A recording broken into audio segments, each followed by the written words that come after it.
नमस्कार।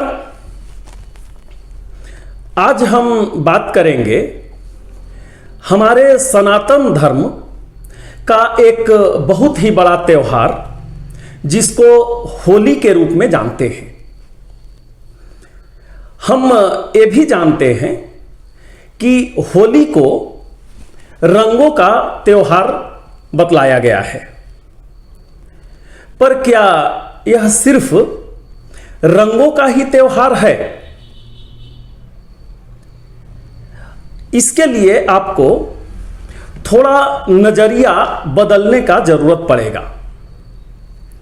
अगर आप इसको मामूली एक त्योहार, एक फेस्टिवल के रूप में देखेंगे तो आपको ऐसा महसूस होगा कि यह रंगों का त्योहार है।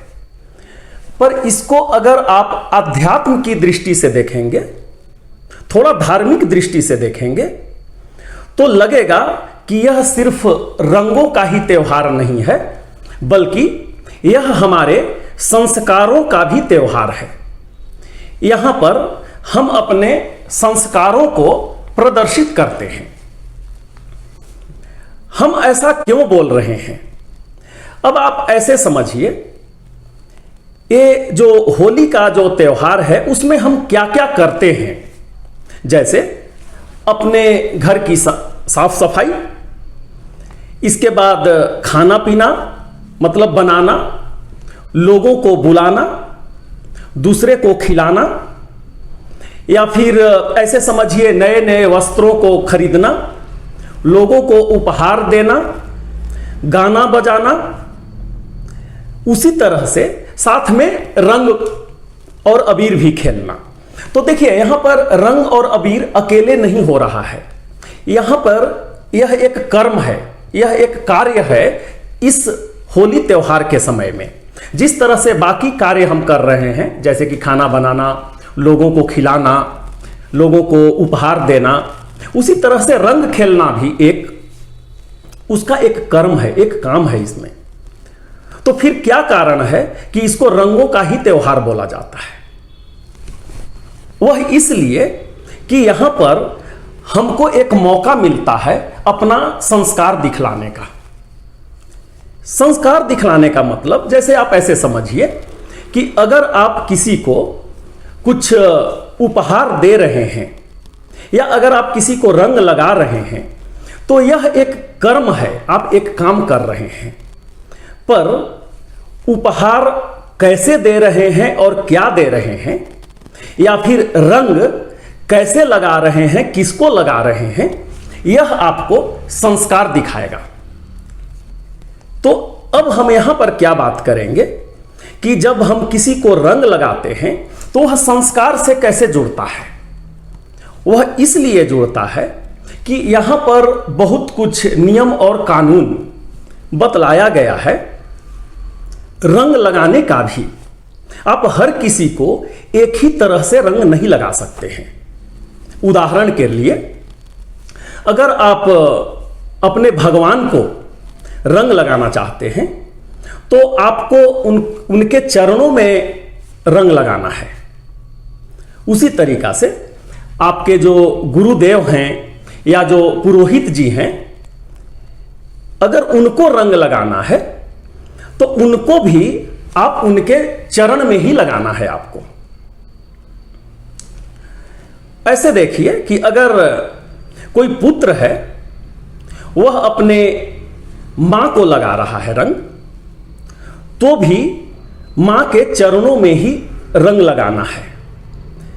पर अगर पिता को लगा रहा है कोई पुत्र, तो पिता को भी चरणों में ही रंग को लगाना है। रंग या जो अबीर है वो चरणों में ही लगाना है। पर अगर कोई पुत्री लगा रही है, तो पुत्री अगर जब अपने मां को लगाती है तो पुत्री मां को चरण में लगा सकती है, पर अपने पिता को कभी भी चरण पे नहीं लगाना है। पिता को कभी भी ललाट पे ही लगाना है पुत्री के लिए। यहां भाव ऐसा है कि जो महिलाएं जो होती हैं, उनका जो हाथ है कभी भी पैर पर नहीं जाना है, या ऐसे समझिए कि कभी भी किसी का आशीर्वाद लेने के लिए उनका हाथ नहीं उठना है, कभी भी उनका हाथ आशीर्वाद देने के लिए उठना है। यह ऐसा भावना है इसके पीछे में।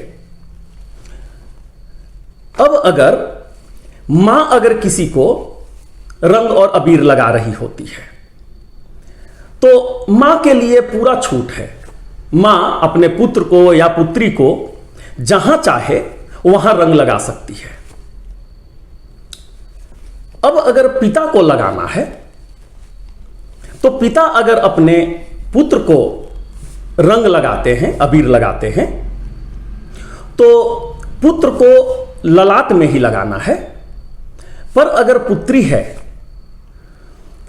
तो पुत्री अगर बहुत छोटी है, मे बी 5 साल 6 साल या 10 साल के नीचे तक है, तो आप गाल में लगा सकते हैं या ललाट में लगा सकते हैं। पर अगर पुत्री बड़ी है तो उसके हाथ में लगाना है, इस हाथ में यहां पर लगाना है। उसी तरीका से अगर कोई भाई को लगाना है अपने बहन को, तो अगर बड़ी बहन है तो बड़ी बहन मां के ही समान होती है, तो कभी भी चरणों में ही लगाना है।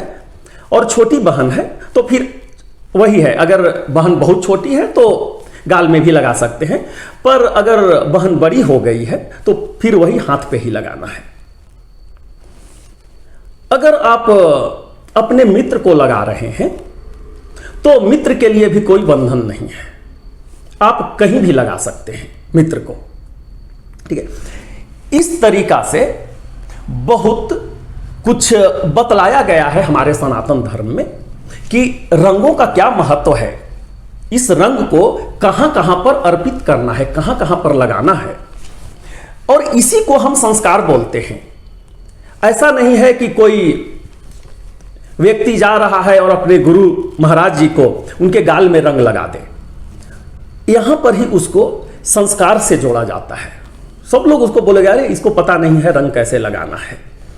तो यही सब कारण है जिसके कारण से आप समझ सकते हैं कि होली का जो त्योहार है यह सिर्फ रंगों का ही त्योहार नहीं है, यह हमारा संस्कार को प्रदर्शित करने का, संस्कार को दिखाने का भी त्योहार है। इसीलिए इसको हम बोल सकते हैं कि यह त्योहार संस्कारों का त्योहार है, सिर्फ रंगों का ही नहीं। हम उम्मीद करते हैं कि यह मेरा विषय आपको पसंद आया होगा, और अगर आपके मन में किसी तरह का कोई प्रश्न है तो आप अपना प्रश्न हमारे कमेंट सेक्शन में लिखिए, हम उसका उत्तर देने का कोशिश करेंगे। हम ये भी चाहेंगे कि आप हमारे चैनल को सब्सक्राइब कर लीजिए ताकि जब भी कोई नया विषय आए वह सर्वप्रथम आपके पास पहुंचे।